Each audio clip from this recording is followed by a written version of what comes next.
তবে ওকে আমি আজই উপযুক্ত শিক্ষা দেব। তুই শুধু রহমতের সামনে সাহস করে সব সত্যি কথাগুলো মুখ ফুটে বলবি।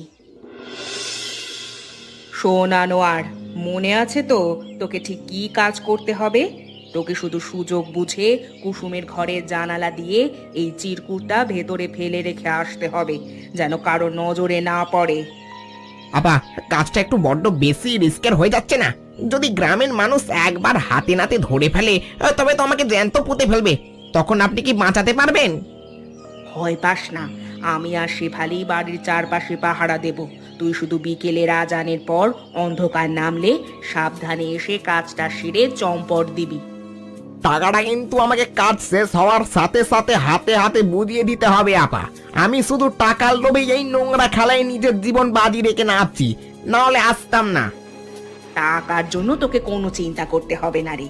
একবার যদি কুসুমকে এই বাড়ি থেকে আমি বিদায় করতে পারি, তবে রহমতের সব সম্পত্তি আমার হাতে চলে আসবে। এই মেজ বউটা না দেখতে মাশাআল্লাহ অনেক সুন্দর। ওর পবিত্র নামে মিথ্যে কলঙ্ক ছড়াতে আমার নিজেরই কেন জানি না একটু খটকা লাগছে।